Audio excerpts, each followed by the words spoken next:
अस्सलाम वालेकुम जी। Welcome to my vlog, welcome to my channel. क्या हाल है आप सबका? उम्मीद करती हूँ आप सब बिल्कुल ठीक होंगे।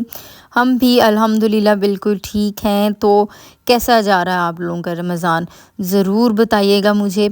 रमज़ान का महीना ना बड़ी जल्दी जल्दी गुज़र जाता है, और जैसे जैसे टाइम गुज़र रहा है हर साल, उसी तरह से ना ये ज़्यादा जल्दी जल्दी गुज़रता जाता है। अब देखें, एक अशरा गुज़र भी चुका है और पता भी नहीं चला है। मतलब कि समझ नहीं आई इतनी जल्दी रमज़ान गुज़र गया। रमज़ान का बड़ा हक़ होता है जो हम लोग पूरा ही नहीं करते हैं। ख़ैर, इधर मैं आटा गूँध रही थी सहरी के लिए। पहले मैंने सोचा कि फ़्रोज़न पराठे जो पड़े हैं ना, वही वाले बना लेंगे, लेकिन फिर मैंने कहा नहीं, आटा तो गूँधना पड़ेगा, गूँधते हैं। आटा मैंने गूँधा। अच्छा, मुझे आटा गूँधना ना बहुत बुरा लगता है। मुझे बर्तन धोना इतना बुरा नहीं लगता, मुझे अच्छा लगता है बर्तन धोना, लेकिन आटा गूँधना बहुत बुरा लगता है, बड़ा ही बुरा। बट ये है कि जब शादी हो जाती है, बच्चे होते हैं ना, तो फिर वो वाले नखरे जो होते हैं ना, जो माँ बाप के घर होते हैं, वो सब ख़त्म हो जाते हैं। फिर आपको नखरा फ्री लाइफ गुजारनी होती है, क्योंकि फिर हम लोग ख़ुद भी माएँ होती हैं, तो माएँ जो हैं वो नहीं कर सकती कुछ ऐसा। खैर, मेरी जो थी ना हेल्पर, वो छुट्टी पे थी, 3 दिन की उसने छुट्टी ली थी मुझसे। कम कम ही होता है, वो उसने 1 साल में ये फ़र्स्ट टाइम छुट्टी ली है इस तरह। तो ये है कि मैंने कहा अच्छा चलो ठीक है, कर ले छुट्टी। अच्छा, जब मैं ये वीडियो भी देख रही थी ना, आप लोग देख रहे हैं, मैं सोच रही थी काश कि हमारे काम भी इसी तरह से ख़त्म हो जाएँ, मतलब इतनी जल्दी जल्दी हम लोग काम करके फ़ारिग हो जाएँ। लेकिन नहीं ना ऐसा नहीं होता है, हमें काम करना पड़ता है उसी तरह से जो एक्चुअल रूटीन होती है। अच्छा, ये जो वीडियो ना, ये अब मैं तेज़ी तेज़ी में ना आटा गूँध रही थी। पहले मैंने थोड़ा सा गूँधा, फिर उसको रेस्ट दिया और दोबारा से मैं उसको गूँध रही थी, क्योंकि इस तरह से ना आटा बड़ा ज़बरदस्त गूँधता है।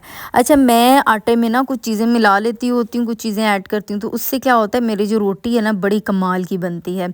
अच्छा, मैं क्या मिलाती हूँ इसमें? दूध डालती हूँ, ऑयल थोड़ा सा डालती हूँ। ऑलिव ऑयल था पहले, वो डालती थी, लेकिन अब नहीं है, तो हम कहते हैं कोई गल नहीं जी। खैर, वो डालती हूँ, और नमक थोड़ा सा ऑफ कोर्स डालती हूँ। चीनी हल्की सी कभी डालती हूँ, कभी नहीं। थोड़ी सी अजवाइन डाल लेती हूँ। तो इस तरह से ना जो मेरा आटा होता है ना, बड़ा मज़े का गूंथता है। उसके बाद रोटी वो तो कमाल बनती है। वैसे उसके बाद फिर मुझे चूल्हा साफ़ करना था। चूल्हा साफ़ करने आई तो चूल्हे का ये इशू था कि चूल्हे के ऊपर ना थोड़ा सा ऑयल मेरे से गिर गया था। काम करते करते ना मेरे से अक्सर चीज़ें गिर जाती हैं। तो मैंने कहा कि ऐसा करते हैं कि अच्छे से ना चूल्हा साफ़ कर लेते हैं। जो तो ये जो दरमियान वाला ये वाला बर्नर है ना, इसके अंदर देखें ऑयल गिरा हुआ, तो यही था।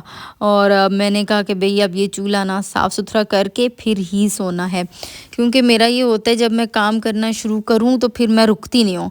बस इसको, फिर ये जो बर्नर है इसको मैंने भिगो दिया था गरम गरम पानी में वॉशिंग पाउडर डाल के, तो मैंने भिगो दिया। उसके बाद फिर मैंने क्लीनर लिया। अच्छा, क्लीनर जो है मैंने ये पाकिस्तानी यूज़ करना शुरू किया था, लेकिन मैं बहुत ज़्यादा मायूस हुई। तो फिर ना मैंने क्या किया कि मैं दोबारा से डेटोल पे आई हूँ, अल्लाह ताला से माफ़ी मांग मांग कर। क्या रीज़न है कि मैं क्यों नहीं यूज़ करती हूँ उन लोगों की प्रोडक्ट्स, उसकी रीज़न आप में से बहुत से लोगों को पता होगा कि हम में से बड़े लोगों ने उनकी प्रोडक्ट्स यूज़ करनी छोड़ी हैं। तो खैर जी, यहाँ पे चूल्हा मैंने अच्छी तरह से पहले साफ़ किया। क्लीनर के बाद मैंने ऊपर स्पॉन्ज जो है ना साबुन वाला, वो भी उससे भी स्क्रब किया था इसको।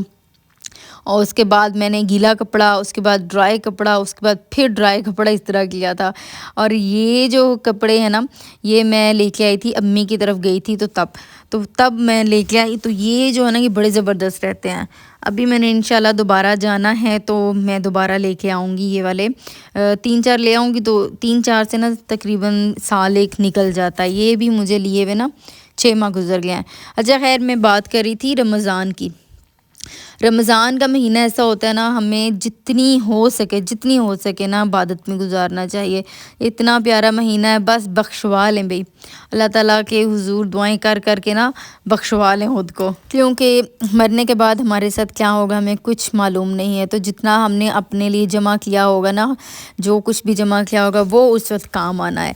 खैर जी, यहाँ पे फिर मैंने अपनी बेटी से कहा, मैंने कहा जल्दी से जाके अपना ये जो एरिया है इसको साफ़ सुथरा करो, اپنا پلے ایریا بالکل صاف ستھرا کرو۔ تو جو چیزیں ہیں نا وہ ساری نا سمیٹ رہی تھی، اور میں یہاں پہ دیکھ رہی تھی، سوچ رہی تھی کہ بیٹیاں جو ہیں کتنی جلدی بڑی ہوتی ہیں، بیٹیوں سے محبت یہ ایک الگ طرح کی محبت ہوتی ہے۔ میرا تو ابھی بیٹا نہیں ہے نا، لیکن مجھے یہ لگتا ہے جو بیٹیاں ہوتی ہیں ان کی مائیں واقعی بہت خوش قسمت ہوتی ہیں۔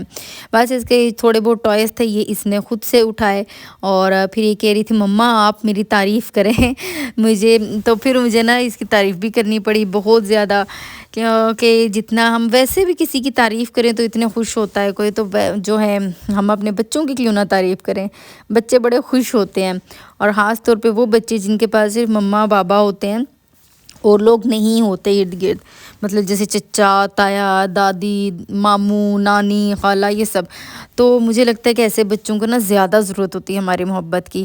خیر جی، یہ ماشاءاللہ سے ہماری نیکسٹ ڈے کی افطاری ہم نے ریڈی کی تھی، اس میں چاٹ تھی، اس کے علاوہ فروٹ تھا اور کھانا تھا۔ میں نے کچھ زیادہ چیزیں نہیں بنائی تھیں، یہ شربت تھا یہ میں نے نہیں پیا تھا، میں نے یہ پیا تھا یعنی کہ سادہ پانی، کیونکہ مجھے اپنا ویٹ جو ہے نا بس 4 kg مزید کم کرنا ہے، اس کے بعد میں تھوڑا بہت نا کچھ چیزیں کھانی شروع کروں گی۔ ساتھ میں پکوڑے بھی میں نے بیٹی کے کہنے پہ بنائے تھے کیونکہ بیٹی نے بولا تھا مما پتورے کھانے ہیں مجھے، تو میں نے کہا بیٹا بنا لیتے ہیں پتورے، تو اس کے لیے پھر میں نے پکوڑے بنائے تھے۔ باقی اللہ تعالیٰ ہر بچی کے نصیب، ہر بیٹی کے، کوئی دشمن بھی ہو نا اس کو بھی بیٹی کا دکھ اللہ نہ دکھائے، اللہ تعالیٰ ہر بیٹی کے نصیب بہترین سے بھی بہترین کرے، اور میں کہتی ہوں کہ کوئی دکھ پریشانی نہ ہو، کیونکہ بیٹیاں جو ہوتی ہیں نا ان کے ساتھ ایک خاص رشتہ ہوتا ہے، خاص کنیکشن ہوتا ہے۔ بس نیکسٹ ڈے پھر میری یہ ٹیبل تھی یہاں پہ، تو اس کو میں نے شیٹ جو ہے نا اس پہ پیسٹ کرنی تھی، تو پھر میں نے اپنے ہسبینڈ سے بولا کہ جی آ جائیں میاں جی کہ مجھے یہ لگا دیں شیٹ، تو پھر انہوں نے نا مجھے شیٹ لگا کے دی تھی۔ اللہ تعالیٰ سب کے جو ہسبینڈز ہیں ان کو بھی سلامت رکھے، میں کہتی ہوں، کیونکہ جو ہسبینڈ وائف کا رشتہ ہوتا ہے نا وہ سب سے پیارا، سب سے خوبصورت رشتہ ہوتا ہے۔ جب زمین پہ کوئی تھا، کوئی بھی رشتہ نہیں تھا، کچھ نہیں تھا، تب یہ رشتہ تھا۔ خیر جی، اللہ تعالیٰ سب کے گھروں کو، سب کے گھر والوں کو، سب کے بچوں کو سلامت رکھے، رونقیں رکھے سب کے گھروں میں۔ تو بس یہ آج کا میرا ولاگ تھا۔ آج میں نے کوئی زیادہ ایکٹیویٹی نہیں دکھائی ہے، آج کل نا بڑا مشکل ہوتا ہے ولاگ بنانا، پر پھر بھی الحمدللہ بنا لیتے ہیں۔ خیر جی، آپ کو میرا ولاگ اگر پسند آیا ہونا تو آپ نے ضرور میرے چینل کو سبسکرائب کر دینا ہے، سپورٹ کریں جی مجھے زیادہ سے زیادہ۔ نیکسٹ ولاگ میں ملیں گے۔ اللہ حافظ، اپنا بہت سارا خیال رکھیے، ڈھیروں دعاؤں میں یاد رکھیے گا۔ اللہ حافظ۔